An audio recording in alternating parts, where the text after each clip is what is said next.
Hey everybody, welcome back to the Breath of Fire 3 guide. I am actually going to I have just a little bit of footage here from the Desert of Death. I think I grabbed just wanted to kind of show you what it looks like when you actually get one of the items. So here's the Oasis, which are in 1, 2, 3, 4, 5 turns to the left from the Oasis. I believe this is the Royal Sword. And if I remember right, you just keep going straight. Yeah, so that should take us there. And then here I'm just speeding this up because we don't need to see me fighting and running through the desert because it is boring. And then I just check my position, and keep going back. After every battlefield, I always like to check my position based on the North Star, and then then continue walking. Once I think this is the Evening Star. Once that one pops up, it's pretty obvious, where you're at, and you don't necessarily need to check based off of the North Star, but yeah. Again, my opinion, the Royal Sword is not worth coming out here to get. Oh, it looks like I did change directions too, so maybe it must be straight for a couple of days. Or, it must be like 4 or 5 turns from the North Star for a couple of days, and then like 2 days it's, only 4 turns. I'll just verify to make sure here. It's been a while since I did this, so I don't remember the exact directions anymore. I'm just kind of trying to go off of. There you go. So there's the Royal Sword, and that's exactly what it looks like. So you'll step into a random battlefield, and it'll just be laying right next to you. So you really don't you don't really have to worry about missing it. I mean, if you just generally took the wrong directions, yeah, you're not going to get a random battlefield here with the Royal Sword. But if you're in the right spot, the battlefield will pop up, and that sword will be right next to you. So, that's the other thing. If you're on the right track and you get to the battlefield, you don't have to worry about searching the entire random battlefield. It'll be right next to your character. You can't miss it in that aspect anyway. And then this is gonna be the death clause. This is in my opinion, this is the only thing that's actually worth going out for. 1, 2, 3, 4. Okay, so 4 turns from this is the Oasis, mind you. So 4 turns to the left or west, whatever, and then I believe this is 7 nights straight of walking. So again, you're gonna want to conserve your water, so just make sure that you take a couple of hits worth of damage. Okay, so like I said, for the Royal Sword, it is oh man, what did I say here? 3 full nights. So yeah, five turns from north, and then wow, 3 full nights, yes, and then west. So that the night after the 3rd night, you're just gonna head west. You should find the sword after about a night. So there you go. Now you have the exact way for sure to get it. And again, this is the death clause. So obviously from the Oasis, we just went directly west. And I believe it's 7 nights. So again, you're gonna have to conserve your water. Just take I don't know, probably I think I usually was going like 3. Like you'll see your little your character will flash red like 3 times, and then drink out of your water jug. So I see my characters are missing. They've got their max health is reduced, so I must have walked a little bit too far. But oh well, not the end of the world.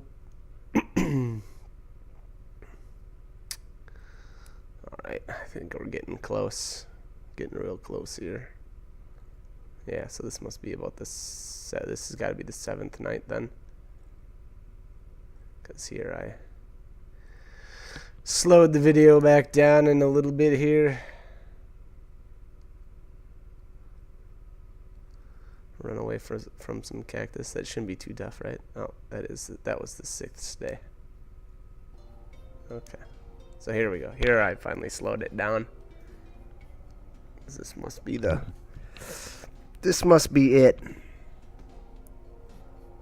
Let's see here. How much do we have left? Throat's getting dry. No kidding. And is this it? I hope this is it. There it is. All right, so that's the death clause in there. The kind of cool, like, maybe little random fact about the Desert of Death and the items here. All of the items have like a different sprite. I should say, you know, of those 4 major ones. So the royal sword looks like a blade, you know, or a sword, you know, with a sheath. And the royal armor actually looks like a set of armor on the field here. The death claws, obviously, you saw was just right there in the treasure chest. And then the speed boots actually are. It looks like actually like a corpse.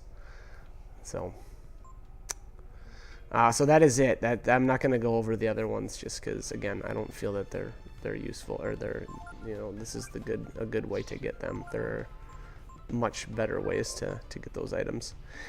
And here is the Archmage. So arguably one of the tougher, you know, enemies in the game, actually. You know, I don't know if I don't feel like I had very much difficulty with it, but I think I was set up quite well though too.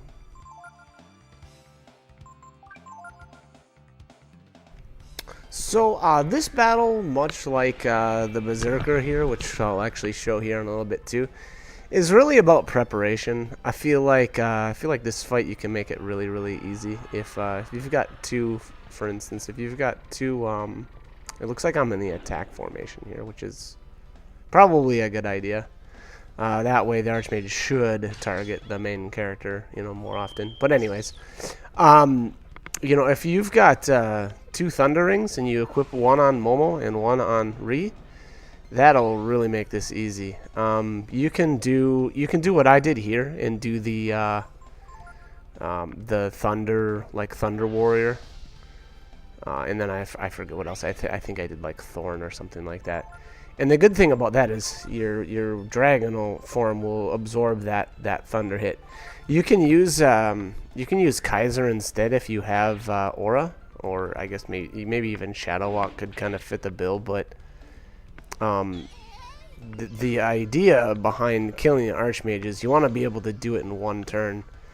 Now, getting extra turns is really beneficial, and that's the other good thing about using the Force Gene is it should amplify your character's agility. So that'll really help with the getting him down in one turn.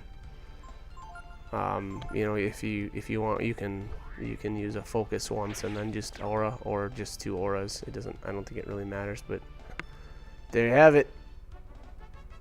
That is that's all she wrote. The reason, though, you see, I got that fight is actually really fast in comparison to the Berserker. The crummy thing about this, actually, really both of these fights, and there you get the Holy Avenger. That was the second time I fought that, so I think Ri was already equipped with one of the Holy Avengers.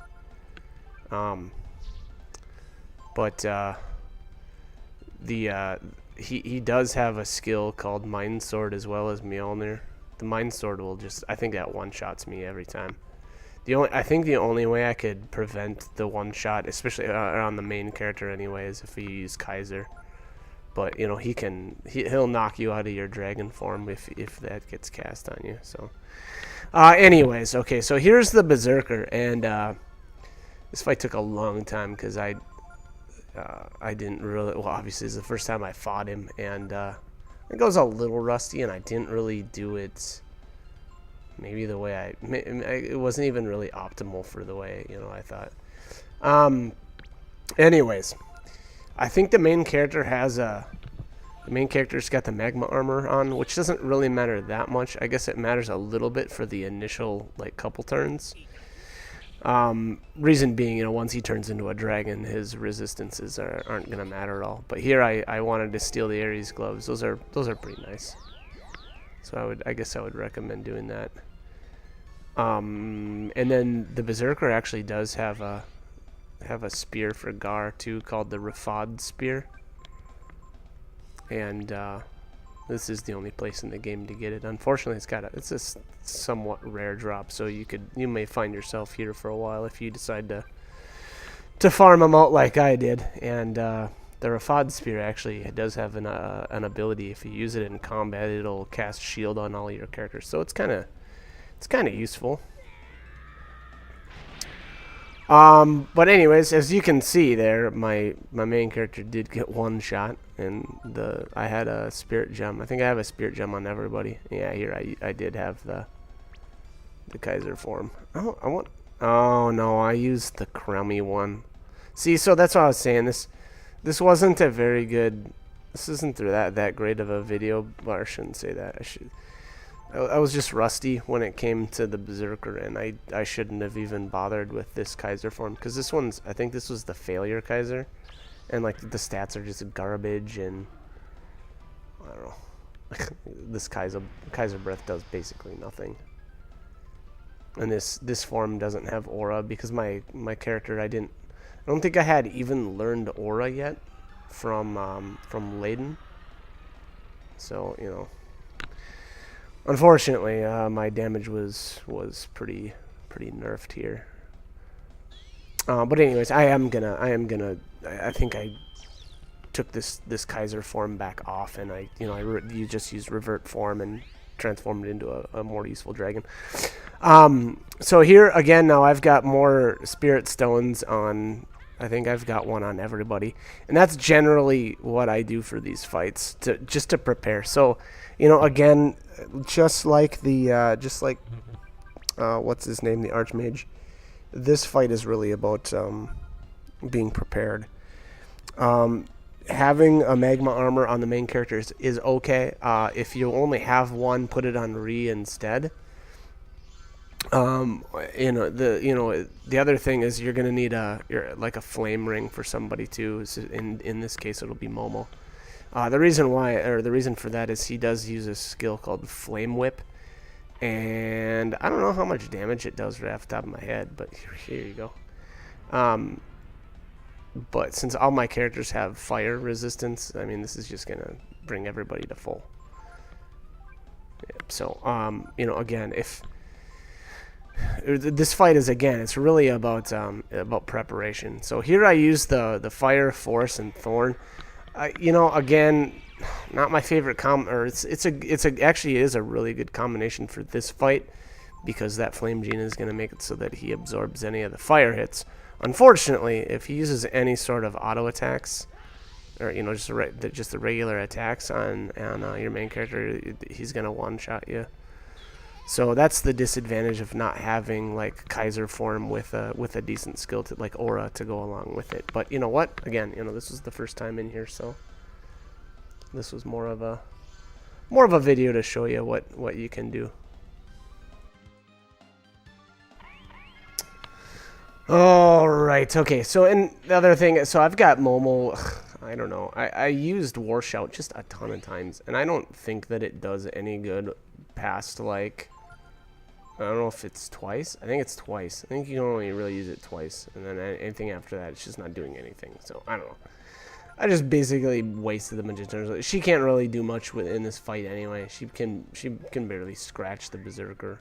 Maybe if I would have put something like a Shadow Walk on her or something, then maybe. But boom, 3K. So that I think that was. What was that? Maybe a 1 focus or 2? Probably 2 focuses from the main character. And then, again, the good thing about using focus is that the aura is still costing 10 AP every turn for me, or every time I use it. And then combine that with the lucky miss and a reprisal, very nice. So that would have knocked him out of dragon form, and I would have had to transform again. So as you can see, so my AP is getting a little lowish. All right, actually, yeah, I don't know, 126 is still kind of a lot, but you know, if you don't have a spirit ring, you know, aura is going to be much more expensive. So, you know, you're going to want to use focus a bit more. But again, the problem with that is, you know, this guy can one-shot you, so, or it was one-shotting me anyway. So, you know, you can sometimes pay for your dragon transformation and then get knocked right out of it, which, you know, in the grand scheme of things, probably not that big of a deal. And the other thing is, again, I could have used Momo to restore AP, so, you know, that really wouldn't have been that big of a deal. But so there you have the power of magma armor and the fire ring. And that's kind of a must. That flame whip, that's just, I don't know. I mean, the other thing is if you've got spirit stones, this fight is just, you know, simple. It's just a walk in the park. But I mean, at this point, it's pretty much just rinse and repeat. Rhea's just there for, you know, added damage. You know, he's plugging away for 500 or so every turn. So, you know, it's something. And, you know, same deal. If you've got like a magma armor on him, he's not gonna die, you know, from this anyway, and you won't have to heal. So, you know, it's just kind of like anything else. This fight's really easy if you set up right. But anyways, we're gonna knock this guy down, and I'm gonna call it quits for this video. So like, comment, subscribe, whatever you want to do. But hope the little bonus video was helpful, and there he goes down. All right, thanks for watching.